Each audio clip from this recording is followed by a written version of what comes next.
The first thing I'm going to start out with is a contra of Whig theory of history. Whig theory of history really begins in the early mid-19th century, and it's sort of taken over, and it's still with us. As a matter of fact, it's still dominant, despite criticisms in the 30s and 40s.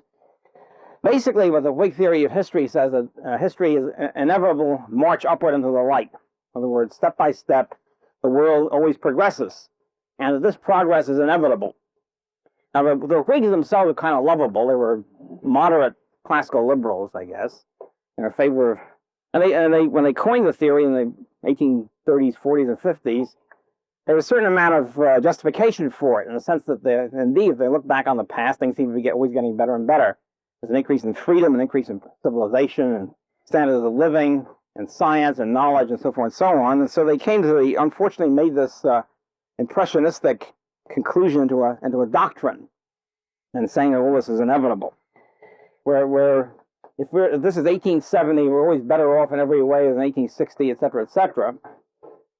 This implies heavily that everything that was at any stage of the game was right, or was the best possible at the time, and therefore anything that is now is right, or at least is the best possible for this epoch. So this is essentially determinist and say inevitability, and also puts a stamp of approval on everything in the past and present. Really it amounts to, because it says things like, well, slavery was bad, of course, but slavery, of course, now is bad from our perspective. But slavery in the old days was good because it was better than whatever the pre-slavery thing was. Now, of course, they had a problem in the Dark Ages, where everybody admits things got worse from about the 5th to the 10th century A.D., after the collapse of the Roman Empire. But they sort of say, well, that was one glitch, non-repeatable glitch in the onward and upward march of progress. So what we have now that looking at it from the perspective of 1986, the idea that everything is always getting better is much shakier, obviously. I mean, the 20th century is in many ways the century of genocide. But still in all, the Whig theory of history is flourishing, and it's gotten even more hard-nosed, so to speak, more locked in. And we see this, for example, getting to economics, we see this, unfortunately, among what we can call the Friedmanite or Buchananite theory of history. Everything in the past, first of all, the analysis of history is very cryptic. Economists in dealing with history usually, in these days, well, for example, the North Thomas book on the economic history of Europe covers, 600 years and about a few equations. Sort of, condenses everything in a couple of equations. And this is explicitly Whig to the core. Not only that, the idea is that anything that existed must have had a good function, was good to have existed because it had formed an important function. Now, for example, in sociology, the famous the Parsonian view of sociology, which is looking at all societies, social systems, whatever, everything's out of function, everything fits in. Well, I suppose you can look at things that are having a function. I mean, like, I guess the slave master had a certain function, but the point is, was it a good function? And that's never asked, you see, because it's assumed that whatever existed should have existed. Ethics is not really mentioned, but it's really implicitly derived from the fact that it existed, and it existed for a certain period of time. It's sort of like an existence theory of ethics. Because if it lasted for a while, it must have been okay. The fact that murder has lasted for a long time, since the beginning of mankind, theft, slavery, etc., doesn't necessarily make it good, of course. It doesn't make it even functional. Or we can look at it this way. Function from whose perspective? From the perspective of a robber or the robbed. At any rate, this Whig theory of history permeates economic history in particular. The worst example I know of is kind of an interesting example. Ekelund and Tollison, two distinguished public choicers of Buchananites, have written a book called Mercantilism as a Rent-Seeking Society. Now, they don't pretend, it's a short book, they don't pretend to do any historical research at all, and they admit it. I mean, they're upfront about that. They take Heckscher's great book on mercantilism and simply engage in exegesis of it. Heckscher is magnificent. He wrote this book about 80 years ago. There have been some advances since then, but that's a criticism. We don't have to deal with that. I'm interested in more of the Ekelund-Tollison method of analyzing stuff. They say that mercantilism is essentially a theory of mercantilism, an ideology is a rationale for seeking monopoly privileges on the part of the merchants and the bureaucrats, etc., etc. And I agree with that, except for the fact they use the word rent-seeking, which I'm extremely critical of. This is something I hope to get back to later on, but it's It derives from the Ricardian theory of rent, which is still extant, is still permeating, is still unfortunately dominant, based on the idea that rent is a differential which can be easily taxed away. So it's a surplus, a non-productive surplus, so to speak, and therefore can be taxed. It's like saying that if Dustin Hoffman is making $2 million a year and Joe Zoch, another actor, is making $10,000 a year, the difference is differential, and Hoffman's $999,000 or whatever can be taxed away without decreasing his or our and his productivity or our enjoyment of it. But the important thing is when they get to, here they are, they interpret, according to the Buchananites and Stiegler, we call it, who now believes that, even though he's an historian of economic thought, believes that economic theory has had no influence whatsoever on events, economic events, none whatsoever. This is a behaviorist interpretation. Ideas have no influence on history at all. It's pure economic interest. So interpreting Mercantilism works fine with this, but then the Ekelund and Tollison have the question, how did Mercantilism disappear? Why did free trade come in? Okay, if everybody's seeking monopoly privilege, you have the usual public choice stuff about how consumers are not interested and the privileged seekers are always interested. How do they get rid of this? Why isn't it locked in forever? As Stiegler claims statism is locked in forever now. So searching around for an explanation, now the obvious explanation for anybody who thinks that ideas are important is that the free trade movement came in. It's a mass movement consisting of merchants, lower classes, intellectuals, etc., free trade movement which swept the world, a mighty ideological movement which got rid of this web of privilege. Ekelund and Tollison can't say that because they think ideology is unimportant. So what they say is, they base it all, this is of course this is the escape hatch for all Buchananites, for all public choices throughout history. Transaction costs, it's like a talisman. It's like the magic talisman. Anything that happens in history, transaction costs. As if the object of everybody's life is to minimize transaction costs. This is sort of like the main value and everybody's holding in his heart. I really don't care about transaction costs. I mean, the heck with it. But at any rate. So his idea of why free trade and laissez-faire succeeded, replaced Mercantilism, is that it became too, now get this, as the king was replaced by Parliament, it became too costly to lobby Parliament. There was all these special privileges trying to lobby Parliament. King is just one guy, you lobby him, and it's easy, the transaction costs are low. To lobby 500 guys in Parliament becomes too expensive. Therefore, they stopped lobbying and they sort of fell back on free trade as faute de mieux, so to speak. Now, any sillier explanation of any historical event, I don't know of. I mean, at least it reaches rock bottom. In the first place, there's no evidence that there's cheaper transaction costs. He seems to assume there's one king, and it's very simple to lobby. There's a whole court. If you have an absolute king, he's got lots of dukes and earls and mistresses and everybody else vying for power. It's probably just as expensive, just as high transaction cost to lobby the king as it was in Parliament. He certainly presented no evidence that it was cheaper. And secondly, of course, it misses the fact that the real point is ideological. The thing which sweeps aside special privilege in history is ideology. Despite the fact that these public choice people claim that ideology is irrational because you're not devoted to it 24 hours a day. It's only ideology. And yet some people are devoted to ideology, as we know full well right now with Ayatollah Khomeini, etc. Obviously, the Khomeini movement was not founded on cost-benefit analysis of economic interest. It was founded on deeply felt, passionate ideology, okay, which swept aside all the vested interest. Not that I'm in favor of the result of the Khomeini movement. I'm simply saying that ideology is extremely important in history. And there, by the way, I think Hayek, of course, is far superior and is famous. I think one of the best things Hayek ever wrote was The Intellectuals and Socialism, which I commend everybody here. The influence, how ideas are influenced in history. They start out with theoreticians and they permeate down to what he calls secondhand dealers in ideas, and I think it's a very good term, journalists and activists, and they start permeating through the general public. And then if you put it into value, cost-benefit terms, you can say that ideology then becomes a deeply held value on the part of people, superseding even transaction costs. That's something which you're devoted to, you've devoted your life to. Can you imagine anybody devoting their life to minimizing transaction costs? At any rate, by the way, I should also say the Marxists are also, oddly enough, Whig theorists, so we're in a special conflict version. So even though the Marxists don't believe in the step-by-step linear approach upward, it's a dialectic approach upward. It's sort of a zigzag approach. And with the Marxists, too, they fall back in this historicist viewpoint. Slavery in their days, Marxists are very anti-slavery now, at least some forms of slavery, not their own. But slavery in the old days was good, but it was better than whatever the other thing was. Or serfdom was good, it was better than slavery. So they, too, have this Whig theory, historicist theory. And the revolution becomes inevitable. And by the way, this is why Marxists and Marxisans, the English call it, Marxoids, or semi-Marxists, why they always use the terms progressive and reactionary. I don't know if any of you ever thought about the use of the term. The Marxists, the only, or the highest moral, or the only moral truth is being in favor of the inevitable revolution. In other words, being in tune with the inevitable laws of events. And so these guys are the progressives. In other words, progressives are people who are in tune with the next phase of the inevitable historical development, like the revolution, proletarian revolution. Reactionaries are those who are opposed to it. In other words, the whole term progressive and reactionary is a term which is used, of course, as an implicitly ethical basis. It's really a question of who's in tune with the coming events and who isn't. Who's in touch with the zeitgeist of the coming zeitgeist and who's not in touch with it. That's the only standard.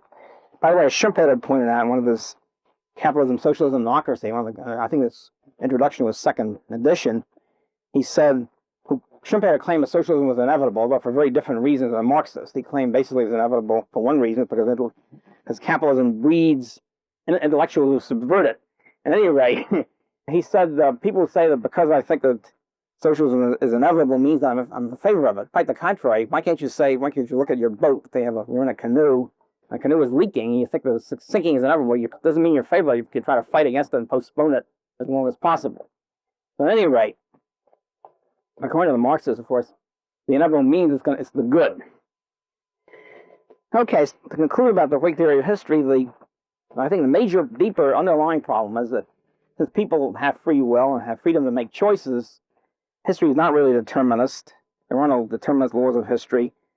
And therefore, the Whig theory ignores free choice, it ignores the great moral problem, since free choice involves moral choices.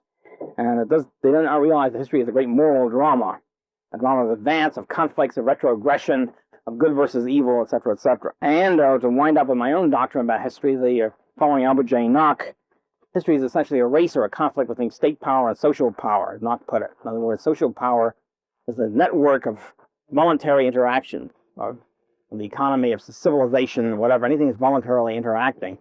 He calls social power, and state power, of course, is the state, which is always trying to repress it, cripple it, tax it, loot it, whatever, etc., etc. So history becomes a race between these two forces. Okay, to get down to a subset of this, or an application of this, the Whig theory of the history of science. I'm coming to economics in a minute.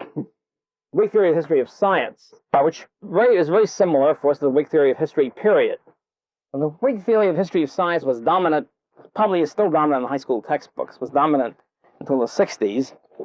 Essentially said that science, the growth of knowledge, is an onward and upward, step-by-step approach from the year 0 and -0 to now.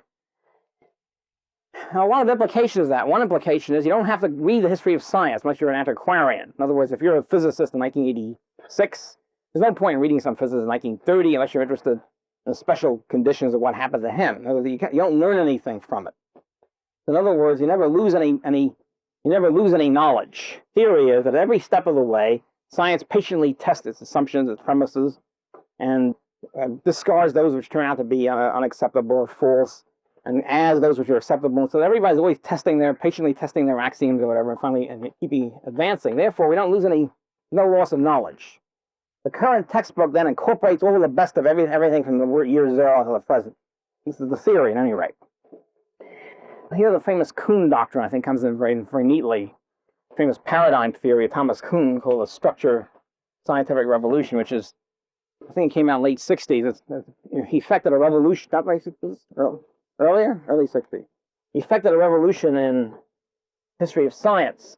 Kuhn has had a lot of flack on his philosophy of science, which he claims he doesn't really have. In other words, I think he's not interesting as a philosopher. He is interesting as a historian and a sociologist of science. In other words, how did science actually develop? And essentially what he says is that instead of this linear step-by-step stuff, first of all, nobody ever tested basic axioms, ever. And which, of course, is obviously true. Once an axiom or a paradigm, as he put it, a set of basic beliefs is followed, is adopted, then people just apply that to various peripheral matters and puzzles, as he calls it, which come up. And anybody who challenges a basic paradigm is considered not a scientist. Not that he's refuted or anything, just out of the dialogue. He's had it. And so this pegs on for a while until various anomalies pop up. In other words, until the theory begins obviously not to fails in explaining a lot of stuff. And then there's a crisis situation, as he calls it, where confusion and competing paradigms come up. If some new paradigm can solve these puzzles better, it then begins to take over and establishes a new paradigm, and they forget all the rest of the stuff. Now, he's alleged to have said that no paradigm is any better than the other. I don't think that's true. But at any rate, the interesting thing of what happens here is that you lose knowledge. Even if this paradigm is better than that, often stuff gets lost along the way. One example is, of course, Greek fire. We didn't know until very recently what Greek fire was. We now know it's like flamethrowers, but we only found that out when we invented flamethrowers. I mean, in 1900, nobody knew what Greek fire had been in ancient Greece.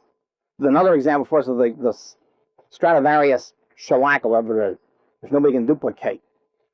And because you can't test everything, you can't figure out the composition. Secret formulas, in other words, which get lost.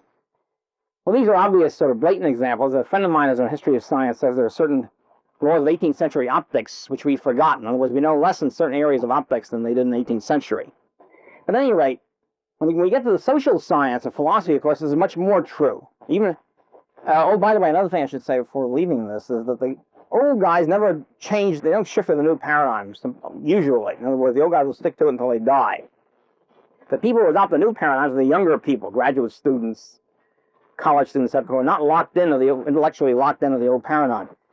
A famous example of that is Joseph Priestley, the great late 18th century libertarian and physicist, who invented oxygen and refused to believe it was really oxygen. But he said, no, he's so locked into the phlogiston theory, he said it's only dephlogisticated air. He refused to acknowledge the implications of his own invention, his own discovery. Incredible. At any rate, so this is very typical. This is why, by the way, strategically, if you're I'm leaping here, if you're an Austrian, you shouldn't spend your time trying to convert Paul Samuelson, let's say, or Milton Friedman. These guys are not going to be converted. They're locked into their paradigm. The people you convert are people who are just coming up, new people on the fence, graduate students. These are people who you converted. You don't waste your time trying to convert Samuels, or Friedman, or whoever the other paradigm people are. So the war is for the souls of the people coming up, so to speak.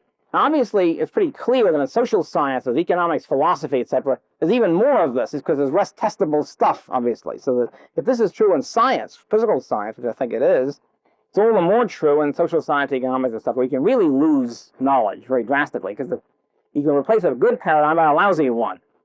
Okay? In other words, difficult to do that in physics, probably, if they do it or not, but certainly very easy to do it in philosophy and economics and political thought. Very easy for a new paradigm to get established for one reason or another. It has nothing to do with its truth value. It could be fashion, it could be politics, it could be the king, it could be throwing all the old paradigm people as a Lubyanka, or whatever. There are all sorts of reasons why. So in other words, reading history of economics thought, or philosophic thought even more so, is not just an interest for a historian to see how theory developed. It's an interest also to find out the truth, because somebody in 1850 might be better than somebody writing now. As a matter of fact, usually is. In economics, philosophy, and whatever. So the whole history of thought then becomes, in the social sciences and in philosophy, a much more exciting enterprise, seems to me, than in physics. The guiding philosophy in the history of thought, history of economics now, to get into that, the guiding doctrine has been Whig again, even though it's obviously untrue. And almost every textbook is a Whig text. A hallmark of it would be this. Any group, they talk about whoever they're talking about, any group has something positive to contribute to the building up of economics. Whatever, even though they're totally contradictory. One group is obviously nutty. Doesn't make any difference. They're not nutty. They're part of a great dialogue. Okay, so any group then takes their place. And so whoever you're talking about, French, the Scholastic, the British classicists, the Austrians, the Keynesians, the institutionalists, they're all great guys. They all somehow contribute to this great edifice. As a result of this, of course, the historian of economic thought who does this is non-controversial, quote-unquote, nice guy, because he likes everybody, right? Tolerant. The fact that he's dead wrong doesn't seem to make that much difference. Undogmatic, and all the other odious things which these people are. I think these things are almost worthless, because it's true that a good historian, even a Whig approach, can sum up what each group says, or each person says. But that's not really enough, because it seems to me a historian should be critical, should find out, is this guy wrong, or to what extent is he wrong? Is he right? And what's going on here? Especially in economics or philosophy, where it's not just a cut and dry thing where we now have the laser beam before we only had rubbing two sticks together. And by the way, probably the worst example of this sort of thing is the Leo Straussian doctrine in history of political thought. Leo Strauss was a German refugee, came to the University of Chicago, and set up what can only be called a cult group of Straussians. And they're all very self-consciously Straussian. They follow the master in all things, et cetera, et cetera. The Straussians take a few, what they call great thinkers. I'm going to criticize that too, the concept of taking only great thinkers. They take a few great thinkers, more or less arbitrarily selected. How do they know they're great thinkers? Well, everybody says they're great. Machiavelli, Aristotle, Dewey, whatever. Maybe we want to talk about Hobbes. And then they say, since this guy is a great thinker, he must have been consistent. Right? Why must he be consistent? Well, he's a great thinker. Who am I, a schnooky professor, to challenge the greatness of this guy? Okay? The assumption is this guy's a great thinker. Now, if he's inconsistent, which most of these guys are very inconsistent, they contradict themselves every page, and Keynes contradicts himself all the time. There must have, it looks as if he contradicted himself, but he couldn't because he's a great thinker and therefore consistent. So we have to look for the deep inner consistency. The deep inner consistency usually amounts to almost like astrology. It's numerology. Strauss will say, if you take the fifth book of Machiavelli's Prince and compare with the fifth book of the laws, then you get this number magic. You see, you get the 5. And you look for the deep thing which really explains what he's saying. It's really bizarre. So that's the Whiggism going hog wild. I mean, desperately actually think everybody's great, as well as and consistent, as well as contributing to an edifice of thought. So what we have to realize, it seems to me, is that just the opposite. That many thinkers are great, other thinkers are lousy. Some develop truth, others sink into error. And therefore, analyzing historians, economists through history, is separating who these guys are. To what extent were they correct? What extent were they bad? What extent did they push economics into a wrong detour, etc., etc.? That's true that there's a so-called vice of presentism, where you attack everybody for not having read Human Action. You attack Aquinas for not having read Human Action, but he's still called presentism. But very few people do that. I think it's a straw man. I don't know if anybody really does that. The real vice is the other way around. The real vice is think everybody is great and everybody's true in some sense. And just to paraphrase one of my favorite quotes from Oscar Wilde, when he said, remember Miss Prism, an importance of being earnest, was asked whether her novel, she had written a 3-volume novel, whether it had a happy ending or not. She drew herself up and she said, the good end happily, the bad unhappily. That is what fiction means. Of course, I would say with Lord Acton that the role of the historian is to praise the good and denounce the bad. That's the meaning of history. Anyway, Acton said the muse of the historian is not Clio, but Rhadamanthus. Clio is the official Greek muse in myth. He said the muse is really Rhadamanthus, the avenger of innocent blood. And he went on to say the historian must be a judge and a hanging judge of that, to right the wrongs of history. Actually, upward, I talk about history, this basic methodological or philosophical approach is Skinnerism. I don't mean BF's, the evil BF Skinner, the behaviorist. I mean Quentin Skinner. Quentin Skinner is a Cambridge political theorist who wrote a magnificent book, which I recommend to everybody. It's not libertarian, it's not free market, it's a marvelous book on political thought called The Foundations of Modern Political Thought. The Reformation, the Renaissance and the Reformation. The first volume is on Renaissance thinkers and the humanists, and the second is on the Reformation, Luther, Calvin, etc. And it's just magnificent, because what he does is, not only does he analyze each of these guys and ask the sort of questions I think are important, political theory, religious theory, etc., he also doesn't deal, in history of political thought, history of economic thought too, the standard thing, you have 3 guys or 5 guys, right? A typical book of history of political thought would be 3 French thinkers, bing, bing, bing. Or 5 great political theorists, Aristotle, Machiavelli. It's sort of like Strauss, except not necessarily assuming they're all great or consistent. Or, 5 great thinkers, or in history of economic thought, the Heilbronner approach, for example. Smith, Ricardo, Marx, Marshall, Keynes, let's say 5 guys, 5 economists. I think this is a rotten way of approaching history of thought. First place, all these political thinkers and economic thinkers were involved in movements, almost all of them. They're also doing, when they say anything, they have certain intentions. They use the words in a certain way, have a certain author's intention. In order to understand their intention, you have to understand who they're talking to, who they're dealing, who their friends are, who their enemies are. In other words, who they're reacting against. In other words, the historical context of what they're saying. Skinner goes into detailed critiques of each of these people. He doesn't slight that, but he also talks about the so-called lesser people. and also who they're reacting against and how the influence spread to one university after the other or to one country after the other. You really got a whole sense of the sweep history. So the political text, the political thought is not just isolated text sitting up there that he worked on, but it's part of the whole sweep of modern history and history of thought. Also, you can't really understand these guys without figuring out who the other people are and who they're reacting against. And secondly, a lot of the so-called lesser people are just as good as, just as important as the big shots. In fact, in some ways even better, because they're usually pure, often they take the master's doctrine and build in a consistent framework. On a political level, for example, in American history, you always talk here about Jefferson. Well, Jefferson's a great guy, but the Jeffersonians are much better than he was. They were more consistent. Jefferson was selling out, especially when he was in power. Whereas the Jeffersonians usually didn't. They were usually attacking him for selling out. So when you deal with the leading Jeffersonians, Macon and Randolph and Taylor, etc., you get a much harder core doctrine than you do if you're only dealing with the leadership. So anyway, I'm favoring the whole Skinner approach. There's a very good book on Locke, I just mentioning somebody here, by Richard Ashcraft, just came out, called Revolutionary Politics and the Two Treatises on Government. And what Ashcraft does, and he's Marxist, that doesn't really affect the method. What he does is he talks about Locke not only as what his thought was, in the context of a revolutionary libertarian struggle which they're engaged in. He and the Leveler, everybody from the Levelers on, shows how he's related, descended directly from the Levelers, from the libertarian dissident group. It also explains why Locke, Locke is famous for being a real scaredy cat. In other words, he wrote everything not only anonymously, he kept everything in a locked drawer and so forth and so on. He often considered pathologically. Why is the guy scared? Why was he a scared rabbit? He was a scared rabbit. He was in exile for 10 years of his life. His friends were all being arrested and shot. I had good reason for being scared. At any rate, that's just one aspect of it. My mentor in history, Joseph Dorfman, was something like this in American history of American economic thought. Instead of dealing with 3 people or 5 people, he dealt with everybody. I mean, they had everything in there in this 5-volume compilation. He was a much better historian than he was an economist, but because the economics theory wasn't that sound. On the other hand, he really got everything in there. He's got the whole fact before you. So he was really doing the same sort of thing in American thought.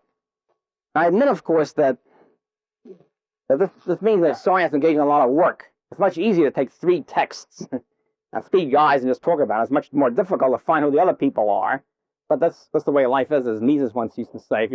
He used to claim that historians, European historians, should know about 8 languages. And for everybody started blanching there in the seminar. So, well, nobody's forcing you to be an historian if you want to learn 8 languages. At any rate, so I think this is very important to get the so-called lesser people involved in this thing, as well as the 3 or 4 5 top guys. Okay, getting to the historiography of economic thought. I trust you already read the Cowder articles and my article on scholastic economics, so we're going to have to repeat it, just sort of condense it a little bit. The key thing in the regular historiography, the orthodox historiography of economic thought, starts as follows. I'm sure you're all familiar with this.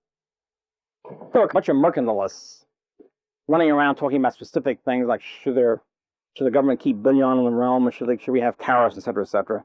And then, in 1776, emerging like Athena out of the brow of Zeus or whatever, is Adam Smith. Out of his head creates all modern economics, free market economics, the whole business, right? And that's it. Then you have Ricardo, and you have Marx and whatever, sort of somehow deriving from it. Then you have Marshall or Austrians, whatever, Marshall and Keynes, and that's about it. But anyway, Smith becomes then the originator, to the extent that some of your beloved people here in Washington wear Adam Smith ties. Presumably a tribute to the founder of economics, laissez-faire, whatever. This is pure baloney from start to finish, isn't it? And this is one of the things, fortunately, Cowder taught. Cowder is one of the first people to mention it, his 2 articles. Schumpeter, who wrote a year or 2 after Cowder, was a famous book which really sort of set this thing forth, the history of economic analysis. It's unfortunately, Schumpeter did not live to complete it, so it's badly written and even more badly organized, in many ways almost incomprehensible. He's definitely a revisionist in this sense. In other words, he believes that life existed before Adam Smith, economics existed before Adam Smith, and better. Not only existed, but better. In other words, the counter paradigm, I think is the correct one, is what you have is many hundreds, even 1,000 years of sound economic analysis engaged in by the scholastics from the Middle Ages down through the late the Spanish scholastics, 16th century, from Aquinas, even before that, down to the late Spanish scholastics. That's about for several hundred years. And then a French tradition in the 18th century, continuing down in France and Italy, and in the 18th century leading to a fantastic flowering of economic thought, modern economic thought, Catalan and Turgot in particular. And you have everything there. You have laissez-faire much more pure and much more sound than Adam Smith. And in fact, Turgot, if any of you have read my little pamphlet on it, is really a pre-Austrian in every sense. He's got time preference in there. He's got the Bombardier theory of capital. He's got the whole business. Fantastic. He's got the law of diminishing returns. He's got the whole schmear. We have this great flowering of economic thought and laissez-faire thought going hand in hand. And then, bingo, we have a collapse with Smith. Schumpeter is properly acidulous about Smith. You read between the lines in particular, Schumpeter obviously has total contempt for Smith, and for good reason. And he hates Ricardo. It's another great thing. I mean, the hatred of Ricardo shines through the book. It's almost a major feature of the book. It pops up every 50 or 100 pages. Oddly, but Schumpeter, first of all, it's called bizarre. He likes John Stuart Mill for some obscure reason, which I can't figure out. It's just Mill's only bringing back Ricardo. So anyway, you can't look for much consistency in Schumpeter, but the fundamental paradigm is consistent. Namely, it was a big blow and came out. Orthodox economists, historians of thought were shattered about a Schumpeter book. We go back and read Frank Knight's, for example, review of it. Couldn't understand why is he pro-Catholic? And of course, Knight, if you know about Knight, was hysterical anti-Christian. I mean, really went ape on the Christian's question, Protestant and Catholic, particularly Catholic. So he was not exactly equipped to be very objective about this when it came out. But Knight used to do. He taught his course in graduate economics. If there were any nuns or priests in the class, he just insult the Catholic Church until they left. Then he'd say, now we can begin. Really a weird duck. So I commend Cowder, like a marvelous statement in Cowder when he says about Smith and making waste and rubbish of 2,000 years of economic thought. I'll get into that. Anyway, the Cowder thesis to scholastic economics basically is that the scholastics emphasize utility and scarcity as the key determinants of value and of production or whatever. By the way, the neoclassical smear against the Austrians is they're only interested in utility or demand and not supply. So, of course, it's rubbish. The whole point is, as you know, if you put in the familiar two-dimensional diagram, you have quantity of a good on the x-axis, and then you have utility or whatever on the y-axis in some way. You know, it's ordinal, not cardinal, in some way.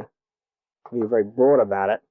Simply what we're saying is there's diminishing utility of the good, and the intersection of that, of the demand curve with the supply will bring you the economic value or the price of the product. So it's not that supply is unimportant. What you're really saying is that you have subjective demand, which then impresses itself on the economic system and values everything which is there. All the stuff which is there is being evaluated by people. So you have people doing evaluating and things out there which are being evaluated. The things are the supply. That's why it's important to have supply as a vertical curve, not to confuse the situation. It's just that Austrians, of course, and the scholastics deny the role of so-called cost in determining price. That was the point. Cost is only affects price by helping determine scarcity. And it gets back to the supply of the product. And as Cowder points out, and Schumpeter points out, and later on, de Roover and Rice Hutchins, a whole bunch of other revisionists on the scholastic front, the entire view that economists had of scholastics for a couple of hundred years is totally all wet. And was the basic views I'm sure you've read is that scholastics believed in the just price. The just price was the cost of production plus a guaranteed profit, or keeping your station in life. Whatever your station is. Of course, if your station is humble, you keep being humble. This is totally all wet. As all these guys have shown, de Roover and all these people shown in detail, very few scholastics had this doctrine, 2 or 3, and these were minor fringe people. The mainstream of scholastic thought was utility, scarcity, and free market. In other words, the just price was the market price. Now, it's true they weren't totally libertarians. I'm not going to say that. In the first place, they didn't like the idea of individual bargaining. They thought the market had to be a market. So that if you and I agreed on some price and it's not the market price, they would say it's unjust.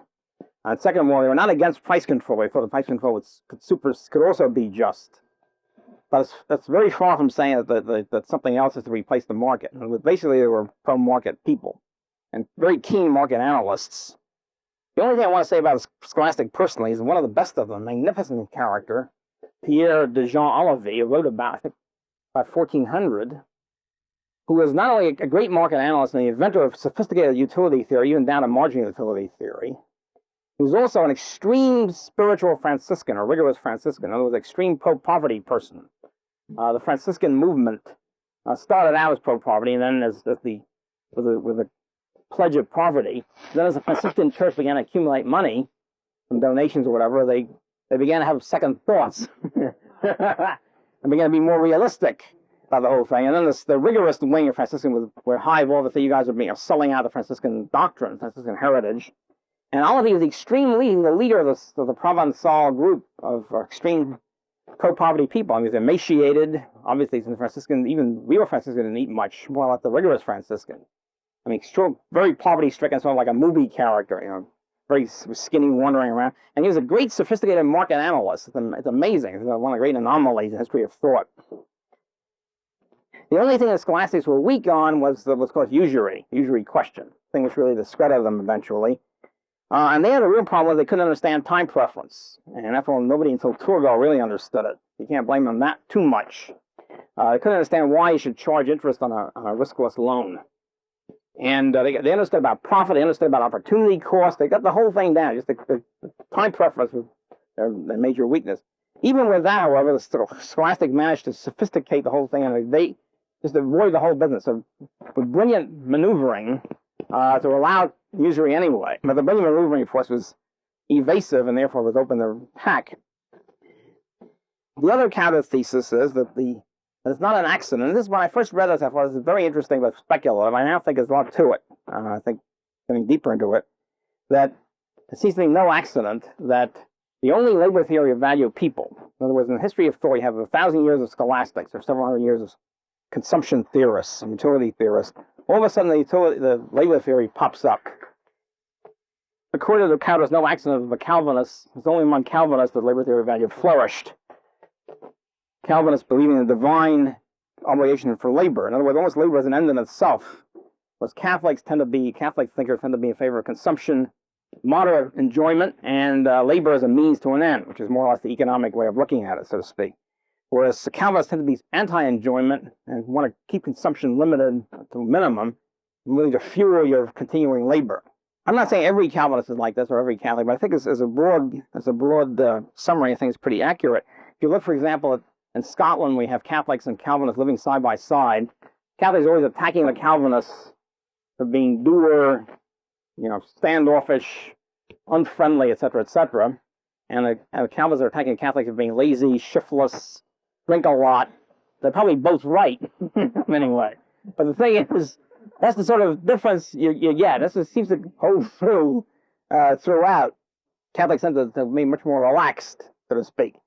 As we'll see, the first real labor theory value person was really Adam Smith. It was not John Locke. I denied it was John Locke. I think Locke had a labor theory of property, which is very, very different from labor theory of value. It simply means, how do you get unowned resources into private ownership? What way to do it? And he was, of course, a homestead theorist. Mixing your labor with the soil, you then becomes your private property. I don't think it's a labor theory of value at all. It's a total misconception by historians, of course, get the whole thing mixed up. Because we know about natural law in Catholicism versus absolutism. I'll go into that a bit. The natural law tradition, the Aristotelian Stoic tradition, which is then picked up by Aquinas and the Scholastics, especially after Aristotle was rediscovered, means that man, by use of reason, can discover natural laws of reality, which include laws of ethics, and which also put a firm limit on the state. In other words, the state may not invade the sphere of rights or sphere of each individual. I think in addition to that, that's one sense in which Catholicism had a firm check on state power throughout the Middle Ages and later. And the other, I think, important thing is the Catholic Church was a transnational check on state rule. I don't want to go out on a limb, but I think it's the only case in history where the church and state were not the same. In other words, in most civilizations, church and state were fused together. You had a mighty rule, a mighty alliance of stone and altar, as the conservatives like to put it. In other words, you have the king, and the king is taxing people, etc. And you have the church, and the church is telling people to obey the king, and of course getting part of the loot. And getting a good chunk of the loot. You have state and church oppressing the public, taxing and controlling, etc., etc. And most intellectuals throughout history have been churchmen. The idea of a lay intellectual comes in only the last couple hundred years. We have a fusion of state and church. We have a very powerful instrument for despotism and state power. I think this is the only case in history where the state and church were separate. In other words, where the Catholic Church was transnational, and therefore kept a severe limit on the power of each king. As a matter of fact, particularly, and I here, by the way, recommend a marvelous little book by Jean Beckler, a French economic historian, called The Origins of Capitalism. Why did capitalism arise only in Western Europe? Obviously, there's been trade in every civilization, but real capitalism, really market phenomena, etc., really comes in only in Western Europe. And what is it that made it so? And he essentially pinpoints the fact that power was decentralized, was feudalist, of course, instead of being central empire, central despotism. So each power is limited. You have independent principalities, you have villages which have autonomous power in many senses, and feudal landlords have autonomous power. And you have a transnational church to check the individual state. So you have very little state power either externally or internally as a result of these checks, which allowed the market to flourish. As a matter of fact, the marvelous phrase here, Beckler says, the expansion of capitalism owes its origins and its raison d'etre to political anarchy. The expansion of capitalism owes its origins and its raison d'etre to political anarchy. And particularly, it's no coincidence, according to Beckler, that the real expansion of capitalism comes in the 11th century, the so-called Renaissance of the 11th century, which coincides with Gregory VII's magnificent smashing of the power of the state for investiture, power of the king. Where the kings, of course, are always trying to grab religious power. So then with the Protestant Reformation, all this more or less comes to an end. In other words, first place, many of the Protestant churches become state churches. The Anglican Church, of course, being a total state church. Calvinists, usually what happens is that religious groups tend to be in favor of tyranny when they're in a majority, in favor of religious freedom when they're in a minority. And so, but the Calvinists is the same thing. When they took over in Geneva and Massachusetts, they were pretty rigorous, smashing sin. Whereas when they're in a minority, of course, they became quite libertarian. They evolved into libertarian conclusions. And the thing is, the Catholic countries, even there, you have a stippage, as the church itself lost a lot of influence. In France, in particular, the growth of absolutism, tremendous growth of absolutism, of course, reaching a peak with Louis XIV in the late 17th century and continuing on until the French Revolution. What happens in France was you had two groups. The Calvinists were very much against the establishment, the state tyranny, and the Catholic leaders, the extreme Catholics, were also against it. And what happened, they had a series of sort of rebellions and battles, but both the extreme Catholics and the Calvinists coming up with great libertarian political theory in the course of it. What happens is the centralists take over is usually often what happens. It's called the politiques, who historians have called moderate. They're only moderate in the sense they weren't in favor of religions killing each other because they didn't care that much about religion. That's essentially why. But they were not moderate in the sense they want a total state power, a total power of the king, and forget about religion. Well, the religion becomes an instrument of the king. And so with the politics winning over, and then you have, in France, the Catholic Church gets under the influence of a crypto-Calvinist group called the Jansenists, who were really Calvinists and sheep's clothing, so to speak, and really take over the French church. And they're very pro-absolutist. Yes, the king is right in all things, etc. And so that was one of the reasons why the Catholic Church did not limit the growth of French absolutism. And then also you had another complication. In Protestant countries, you had scholastics. Hugo Grotius was sort of a free market type, was a Dutch Calvinist, not really, Dutch Protestant, I should say, scholastic. And Scotland influenced Scotland, and the Scottish Enlightenment, which of course leads to Adam Smith, is also scholastic, Protestant scholastic, or neo-Calvinist scholastic. It becomes complex, but that's basically it. Grotius was in the Arminian camp, in the free will camp in Holland. While we're dealing with, by the way, one of the things about natural law, I should say, in addition to setting up a sphere for individual rights and limiting the government, it also sets limits. And if you really believe in natural law, you believe there are natural limits to man's omnipotence, or any individual's omnipotence. If you don't believe in natural law, anything goes. You can do anything. You can conquer the world and whatever without any ill consequence. That's another reason I think why natural law is important.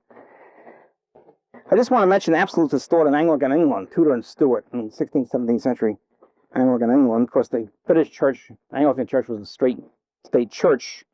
They worked out the so-called correspondence theory. It's one of the more bizarre theories in my experience for absolutism. Sir Robert Stonemer was attacked by Locke as a beautiful example of this.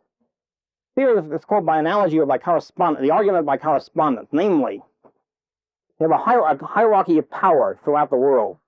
God, the angels, men, and critters. I say critters. Animals, things like that. Animals, vegetables, whatever, right? So this is the power. God is top power, and then the others are subordinated, each one subordinated to the other. Okay? In the same way, and I got this little axiom there, each individual has a head, which runs things, and a heart, and limbs, and all that. And the head is ruling the others. And see, the idea of man rebelling against God, of course, is evil and sinful and impossible, etc. And the same way the idea of limbs or heart rebelling against the head is equally sinful and impossible. Then you have in the family, inside the family, same thing, the father, of course, with a godlike, head-like figure, the mother or the wife, then the kids, of course, subordinate. Notice the political, like social and political implications of all that.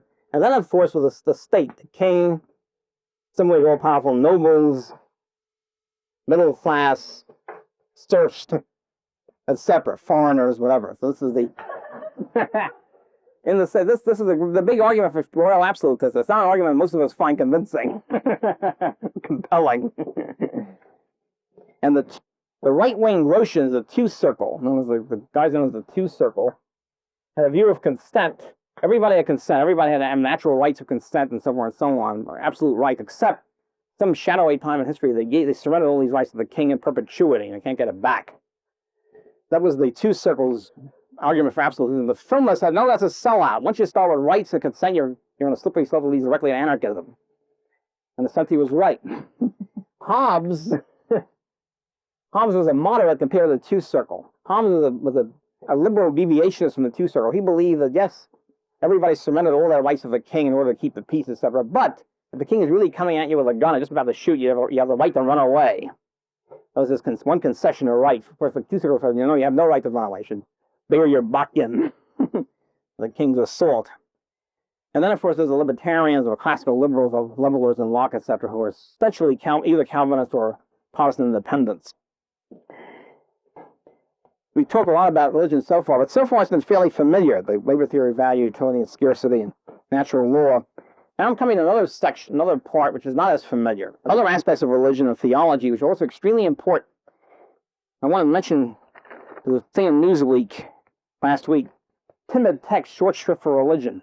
They talk about high school texts or grade school texts in history, world history, American history. Religion has dropped out. For example, one world culture text for sixth graders manages to discuss Joan of Arc without mentioning God, religion, or her canonization. Another was 20 pages on Tanzania, but none of the Protestant Reformation. And here's all religions dropped out. A friend of mine is writing a college text of readings in medieval ancient history and modern history. They can't put anything about religion in it. It's not a question of being for religion or against it. Anything about it is considered controversial, and therefore has to be killed. The whole thing is absolutely bizarre because religion has influenced all of thought and all of action, at least until the 19th century and probably until the 20th. And so when you're talking about the history of anything, especially the history of thought, to leave religion has to leave most of the stuff out. To leave the values and the ideals that motivate them. It's really crazy. You don't have to be pro-religion or pro-Christianity to realize this has been extremely important, and not to talk about it is absurd. Now, I'm not a theologian. I don't want to get into theology per se, but I must say I find theology fascinating because it's sort of a deductive system, something like praxeology, except of course the axioms are different. But once you have the axioms, you can spin almost the whole thing out, and you can talk about coherent deductive systems versus incoherent, I think. Anyway, the two things I want to talk about, which are very obscure, seemingly not important, but I think very vital, the history of thought and economic thought, are two things which get left out, even by people who know about natural law and absolutism and all that. One is creatology, or the science, using science as a sense of wisdom, not physical measurement. Science of the creation of the universe. Why did God create the universe, in other words? Seemingly, to some of us, a seemingly trivial question, actually pregnant with fantastic political implications. In other words, one slight difference in axiom, there's another thing about theology, the deductive system. One seemingly unimportant difference in the axiom can cause tremendous differences in political conclusions or social conclusions. Why did God create the universe? In both of these areas, by the way, and creatology and the other one, my conclusion is purely as a layman that the Orthodox Christian position is the safest, let's put it that way. creatology, eschatology, namely the science of the last days. How will the world come to an end and when? And the creatology, the science of the first days. This might seem to some people, some secularists, irrelevant. But it's not irrelevant at all. It's extremely important. But before I get to that, I just want to say what actually relates to the creatology, and particularly creatology. One of the key things which Christianity brought to the world, I believe, more than any other religion, is individualism, of the supreme importance of the individual. And I think that the individual stamped in the image of God as his or her salvation becomes of extreme importance, and moral choices and all the rest of it. The Greeks, even though I revere the Greeks, they're great rationalists and all that, the Greeks are polis-oriented. So that what they care about is not the individual, but the polis, the state community, the city-state. And so when Plato and Aristotle are talking about virtue and what the virtuous life is, they're talking about the life through the city-state, not for each individual. They don't care about the individual. It's the city-state that counts. So it's a collectivist doctrine to the city-state. And some of my friends like Doug Rasmussen, some neo-Aristotelians, are trying to claim that they really meant the community and not the state, but I doubt this. I have to be shown this in detail, but I really think this is a city-state. Also, not unrelated to the fact that most of these guys were slave owners. And slavery was, of course, guaranteed by the city-state. In other words, if you're a part of a small slave-owning caste, you got plenty of time to discuss philosophy. For example, the slaves are doing all the work. And a small number, only the slaveholders voted and so forth and so on. You tend to identify yourself with the polis, because the polis is you and 500 other guys or 1,000 other guys. So it becomes understandable why they slipped into this collectivist mode. And then other parts of creatology we'll see as species-oriented, it's even more collectivist. Man as a species, or collective species rather as an individual. But I think Christianity is unique in bringing the individual into focus as a key element of concern and of moral choice and salvation and all that stuff. I think it's magnificent, and I think it could not be overstressed. Creatology, seemingly obscure or unimportant. The Orthodox Christian position is that God created the universe out of pure love. God is perfect, almost by definition. Created the universe out of pure love, and that's it. Say the safest approach, whether it's correct or not, at least a theologian. Certainly the safest approach. The other approach, I don't know what to call it. I haven't found a name for you. I'll just call it the mystical approach. This is the Orthodox Christian approach.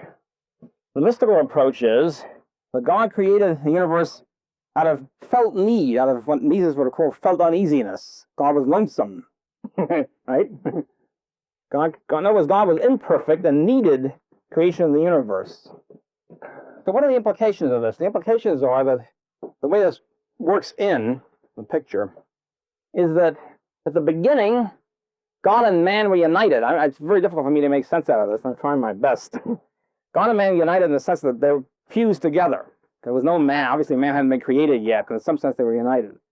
So they had unity. But God was imperfect. Then God creates man, and this is important, it's progressive, because God then can develop his perfection, and man can develop his perfection. In other words, God and man are both imperfect. So, man imperfect. Notice this is man as a species, because each individual dies pretty soon. So we're talking about a collectivist man as species. Collectivist. Man is imperfect, God is imperfect, and they both, and human history is a process by which God and man develop, become more and more perfect. So this is good. There's also a bad side to this. The bad side is man is now separated from God for the first time. Alienated. And this, my friends, is the whole origin of the famous word alienation, which I am sick of if you aren't. This is what alienation is. Alienation does not mean feeling unhappy. It does not mean you don't like the state, you don't like your parents. Alienation for these guys means the fundamental separation from God, with whom we had previously been united. We, in a collectivist sense, obviously I wasn't united with God 20 million years ago, whenever it was. Fundamental alienation is the bad part, and the good part is the development. Then finally, so we start off with this unity, and then we have a separation, alienation, and then we have the culmination of history will be, and here we go, of course, in eschatology, will be a reunion of man and God, and a one great mighty climactic reunion, which will be the perfection of man and the perfection of God also. Reunion of man as a species. The individual is nothing. Individual people are just atoms in this whole thing. So man and God will be united in some cataclysmic species species unity, each individual will also be united with every other individual, one blob. One species blob, which will also be united with God, one mighty species blob. And this will be the end of history. History will come to an end. This is also eschatology, too, obviously. So this is collectivist, and it means that God is working through history. History becomes an important process by which these things are happening. Also, you start here, then have a German we call Aufhebung, another word which I'm sick of already. Aufhebung meaning transformation or negation, the famous Hegelian Marxoid word. Aufhebung meaning one stage somehow magically is transformed into another one, and the alienation, and then finally we have the culmination. It's always three, by the way. Three is a key. 3 stages. Always 3 stages.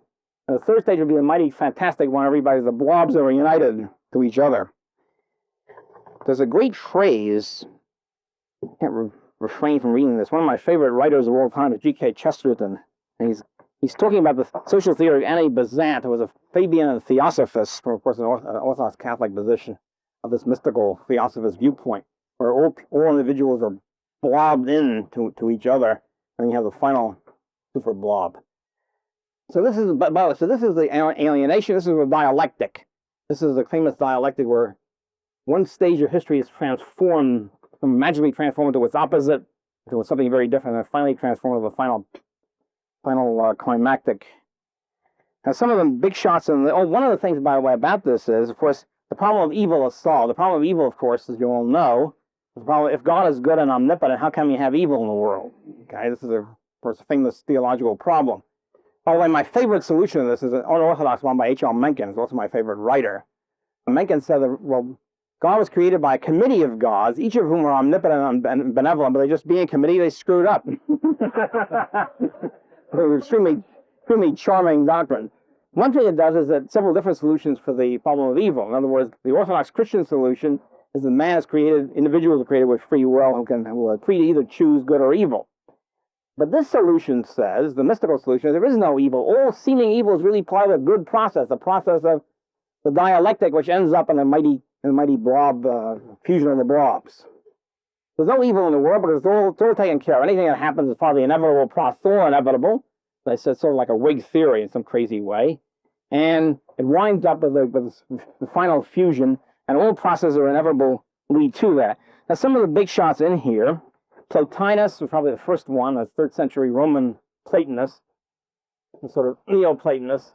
And then Christians take this up, or Christian Platonist, a Christian follower of Plotinus. Another big name in this is John Scotus Erigena.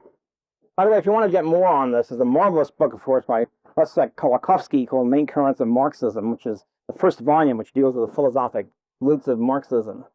The Polish immigrant in England. John Scotus Erigena was a Scotch-Irish late 9th century philosopher living in Paris, and a famous Christian mystic of the 13th century, Meister Johannes Eckhart. So these are some of the big names in this development of mystical thought of this sort. And then Hegel. I'm not going to go first of all, I haven't finished my study of Hegel from my book. The second one, one thing I'm not going to go into is Hegel at any great length. But Hegelianism really develops this with Hegel himself becoming God. With God becoming sort of God integrates with Hegel at the end of history. At the end of the dialectic, God and Hegel fusing. Hegel, becoming, obviously, I just think he's a nut, let's face it. But at any rate, there have been, of course, a lot of Hegelians in the world, still are. Just one quote from Hegel, which I think is charming and enlightening. He loved Napoleon. He saw Napoleon riding down the street. It's after Napoleon's victories in Prussia. He writes a friend of his, he says, I saw Napoleon, the soul of the world, riding through town. It is indeed a wonderful sight to see, concentrated in a point, sitting on a horse. An individual overruns the world and masters it. Now, what Hegel called world historical figures, who, of course, move history. And Hegel felt that the dialectic of history was ending his own, since he was the big shot philosopher for the new Prussian state, professor of philosophy, University of Berlin, the newly created state university, and therefore that's it. He's sort of like the end of history. Eschatology, the science of the final days, Orthodox Christian viewpoint, developed by St. Augustine and still followed by Catholics, Lutherans, etc. Obviously Christianity is messianic. Jesus will return in Second Advent and put an end to history. That's accepted by everybody. The question is in what sense or what form? Particularly, what about the millennium that is mentioned in the Bible? In other words, what about 1,000 years of the kingdom of God on earth? Where does that fit in? Of course, when Jesus comes as a day of judgment, the history is over. The amillennialist, the Orthodox Christian position, and St. Augustine on, is the millennium is simply a metaphor for the Christian church. And that's it. So there's no real kingdom of God on earth in any more concrete sense. And Jesus will return in the second advent at some time, in his own time, and that's in put an end to history, and that's it. So you forget about the millennium, in other words. Millennium sort of drops out as an object of political concern. The millennium is out of politics, and individual salvation becomes the important thing. So history does not become a process of where the millennium is organized, so to speak. The millennium is outside of history. There are two other wings. Of course, there are many sub-variants within each wing. Two other wings which disagree with us. One is the so-called pre-millennialists, namely that Jesus will return and establish kingdom of God on earth for 1,000 years and then put an end to history. We have pre in the sense this is Jesus before the millennium. So history then is a process by which the 1,000-year kingdom will be established in some way. The books of the Bible, which are particularly interesting in this, are the book of Daniel and the book of Revelation, are particularly focuses for these people. Every time the premillennialists usually look for signs of the Advent, and there were signs of the Armageddon and the millennium. When Jesus returns, the millennium is before the millennium is established. There's lots of problems, a lot of hectic. There's 7 years of hectic stuff going down. So to speak, wars and all that sort of thing, conflicts. So the premillennialists usually look for signs of it developing. Usually in times of turmoil, war, etc., they will pop up and say, "Aha, the millennium is Jesus is about to return." During Reformation, the 17th century wars, and the French Revolution, were outcroppings of the premillennialists. The problem politically was they're looking for signs. The signs are things like the beast, the dragon, the scarlet woman, the return of the Jews to Palestine, their conversion to Christianity, etc., etc. Who the beast is for exegesis for people more learned than I am in this, and these matters. But the thing is that all of these people were committed to certain dates. There's the timetable of prophecy. So Isaac Newton, for example, thought that physics was relatively unimportant. His real contribution was trying to figure out how old the world is and when it will come to an end by biblical exegesis. So looking for signs, and usually picking specific dates, the most famous of which were the Millerites, who were very popular in England in the 1840s. And one historian speculates that this influenced Marx, and I'm not sure, there's no evidence for this, but certainly around at the time. In other words, the Millerites said that Jesus will return on October 22nd, 1844. Period. Of course, the problem with specific predictions of this sort is very much like economic forecasting, right?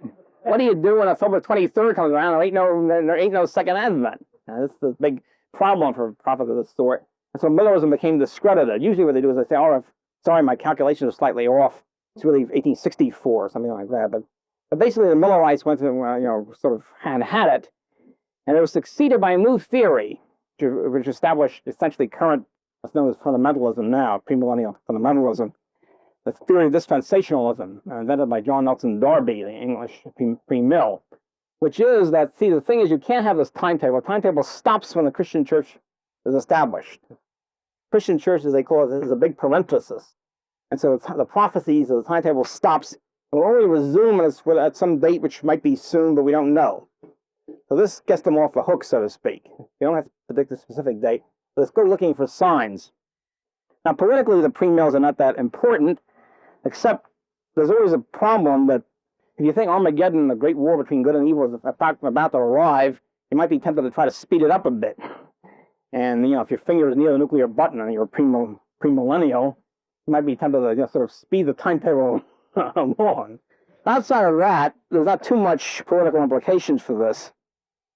So when we get to the post-millennialists, that we get the political implication of post-mills, believe that man has to establish the kingdom of God on earth first in order for Jesus to arrive. Key difference, right? In other words, this is essentially, here you don't worry about the millennium, the amillennialists. Here you get Jesus establishing, although you have various assistants for a cadre. As a matter of fact, the dominant view of the pre-trib, the question is, when does the trib come? The 7 years of heartache, the tribulation. The orthodox view among premillennialists is that Jesus arrived just before the trib and raptures up all the good guys to heaven so they can just stand alone with Jesus and see the jerks being slaughtered down below and then return after the Armageddon to establish the kingdom of God on earth. This is the orthodox pre-trib view. There are many mid-tribbers and post-trib. I hate to be a post-tribber. You're in for a bad time. have the trib first, and then Jesus comes with it. The post-mills believe that man has to establish 1,000 years of kingdom on earth first in order for Jesus to return. This places on man a heavy theological responsibility. And almost always, not in every case, but in most cases historically, pre-mills have been raging status because the government is a shortcut. So you have to, in other words, if Jesus comes and brings on Armageddon, then the bad guys are slaughtered in Armageddon.